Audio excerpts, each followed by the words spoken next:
Assalamualaikum warahmatullahi wabarakatuh. Sebelumnya, perkenalkan saya Monica Amanda Plopira dengan NIM 24060028. Untuk kali ini izinkan saya menyampaikan hasil pemahaman saya terkait materi pengantar pembangunan ekonomi 1 dengan judul Perspektif Global.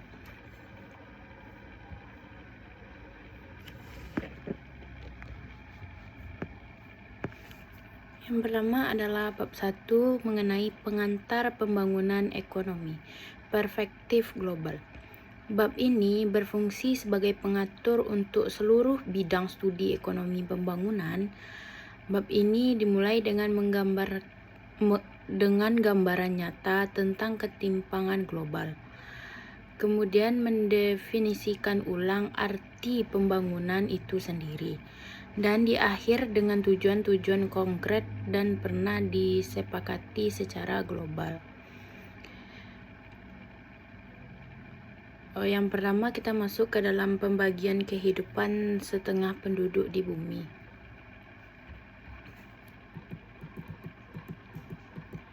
Adapun tujuannya adalah memberikan gambaran nyata vivid description tentang kontras mencolok dalam standar hidup di seluruh dunia. Ilustrasi utama, poin pertama, keluarga kaya di Amerika Utara, kehidupan nyaman dengan pendapatan tinggi, rumah luas, makanan berlimpah, pendidikan baik, dan harapan hidup lebih tinggi. Disoroti juga biaya non-ekonomi seperti tekanan dan kerusakan lingkungan. Yang kedua, keluarga miskin di Asia Selatan. Kehidupan subsistens di pedesaan dengan pendapatan sangat rendah. Buta huruf, pekerja berat, sehat buruk, dan tanpa akses fasilitas dasar, listrik, air bersih. Selanjutnya adalah kontras di kota Amerika Selatan. Berbeda ekstrem antara penthouse mewah di tempat pantai dengan gubuk kumuh di favela di karang bukit yang berjarak hanya beberapa ratus meter. Selanjutnya ada desa terpencil di Afrika. Kehidupan perekonomian subsisten yang mulai terusik oleh pembangunan jalan, pemicu aspirasi dan potensi frustasi. Perubahan di Asia Timur, King Xiangling, kisah tentang transformasi dari petani miskin di pedesaan menjadi pekerja dan pengusaha di kota yang berkembang pesat, menggambarkan proses pembangunan dan urbanisasi.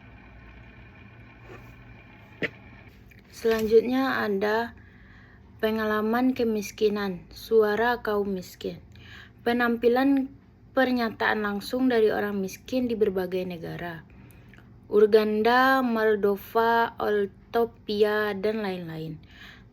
Tentang rasa rendah diri, ketidakberdayaan, dan pemberitaan yang mereka alami. Ini menekankan bahwa kemiskinan lebih dari sekedar kurangnya pendapatan. Selanjutnya adalah studi ekonomi dan pembangunan. Membedakan ilmu ekonomi pembangunan dari cabang ilmu ekonomi lainnya. Yang pertama adalah ilmu ekonomi tradisional. Fokus pada alokasi sumber daya langka, efisien, pasar, maksimalisasi laba dan utilitas, dan pencapaian ekuilibrium dalam pasar sempurna. Asumsi dunia maju. Yang selanjutnya adalah ilmu ekonomi politik. Memasuki proses sosial dan kelembagaan serta peran kekuasaan kelompok elit dalam mempengaruhi keputusan ekonomi. Yang selanjutnya adalah ilmu ekonomi pembangunan, lebih luas dari keduanya, Selain efisien dan pertumbuhan, ia juga mempelajari mekanisme ekonomi sosial, politik, dan kelembagaan yang diperlukan untuk mentransformasi seluruh masyarakat, mengatasi ketidaksempurnaan pasar, dan membebaskan masyarakat dari perangkap kemiskinan. Pertanyaan, krisis dalam ekonomi pembangunan. Daftar pertanyaan yang dijawab di bab-bab selanjutnya seperti arti pembangunan, pelajaran dari sejarah, penyebab ketimpangan ekstrim, dan teori-teori pembangunan. Arti penting nilai-nilai. Ilmu ekonomi adalah ilmu sosial yang serat dengan nilai, konsep seperti pembangunan, keadilan, dan kemiskinan. Itu sendiri adalah cerminan dari nilai normatif tentang apa yang dianggap baik dan buruk. Selanjutnya adalah pembangunan dan perekonomian.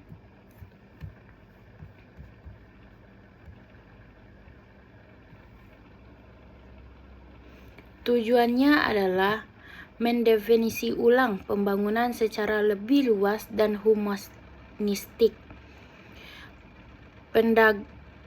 Pandangan ekonomi lama tentang pembangunan. Dulu, pembangunan disamakan dengan pertumbuhan ekonomi, kenaikan GNI per kapita, dan industrialisasi dengan asumsi pemanfaatannya akan menetes ke bawah. Pandangan ekonomi baru tentang pembangunan. Pengalaman tahun 1950 sampai 60-an menunjukkan pertumbuhan ekonomi tidak otomatis mengurangi kemiskinan.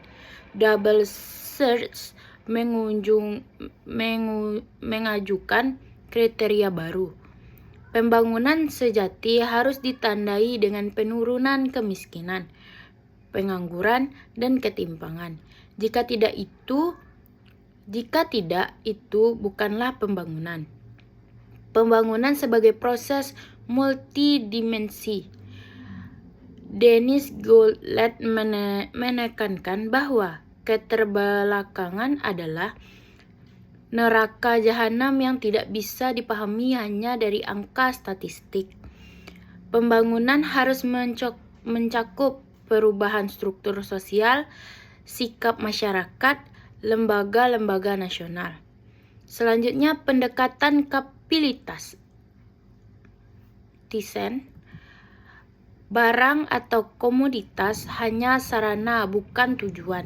Selanjutnya, tujuan pembangunan adalah untuk memperluas kapasitas manusia, yaitu kebebasan yang dimiliki seorang untuk memiliki dan mencakupi keberfungsian fungsional yang berharga seperti berumur panjang, berpendidikan, berpartisipasi dalam masyarakat. Selanjutnya ada konvensi dari komoditas menjadi berfungsi dipengaruhi oleh faktor pribadi, sosial, dan lingkungan.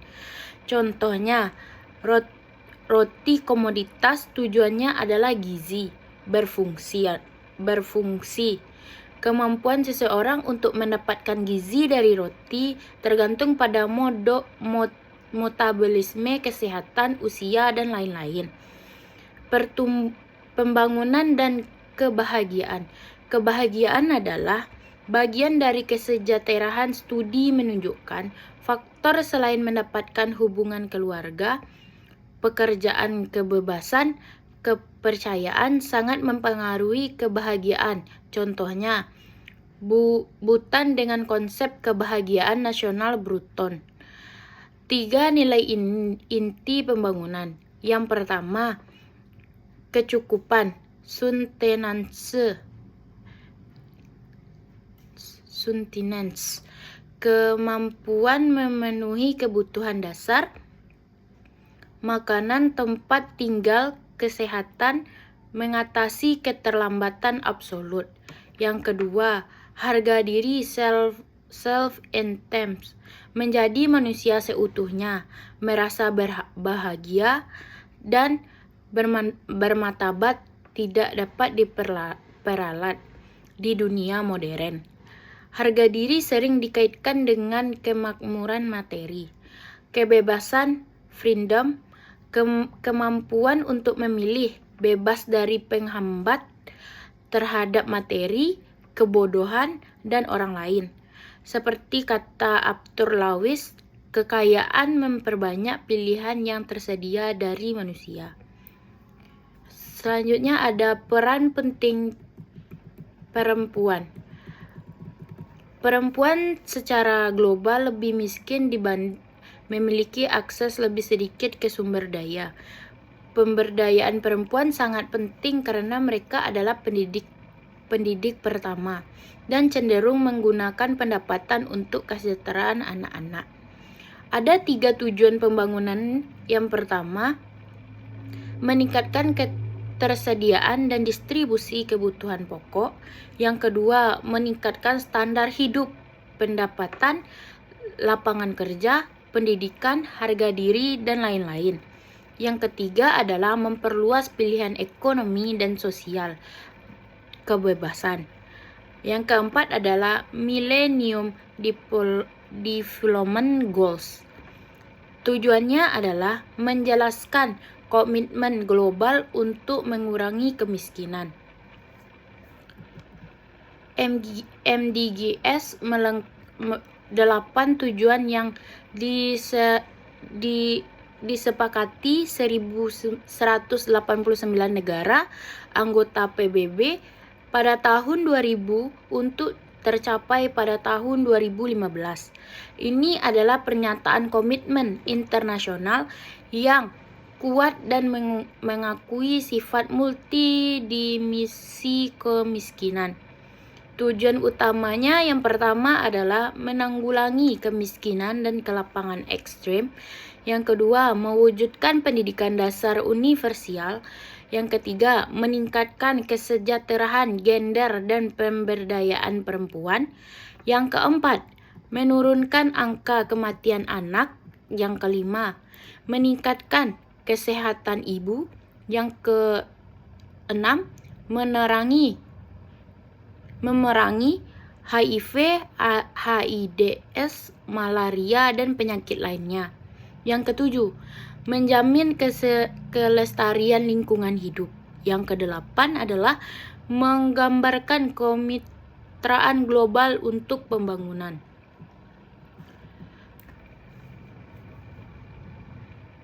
Jadi, kesimpulan dari yang saya jelaskan tadi adalah yang pertama, ekonomi pembangunan adalah penggambaran penting dari ekonomi tradisional yang secara eksplisit memasuki peran pemerintah dan lembaga dalam transformasi masyarakat.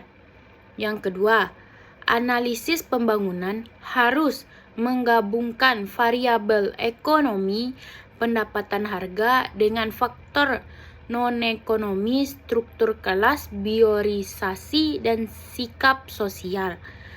Perangkap kemiskinan, poverty trap. Keterbelakangan adalah akibat dari banyak kegagalan pasar yang saling terkait, menjebak suatu negara dalam equilibrium yang buruk. Selanjutnya adalah saling ketergantungan global. Nasib negara maju dan berkembang kini saling terkait erat. Masalah di satu bagian dunia, kemiskinan, penyakit, kerusakan lingkungan akan berdampak pada bagian dunia lainnya. Ungkapan baru yang relevan adalah jika suatu bagian tubuh sakit, maka bagian lainnya akan ikut merasakan. Baik, sekian dari saya mengenai penjelasan materi bab 1 ini. Saya akhiri. Wassalamualaikum warahmatullahi wabarakatuh.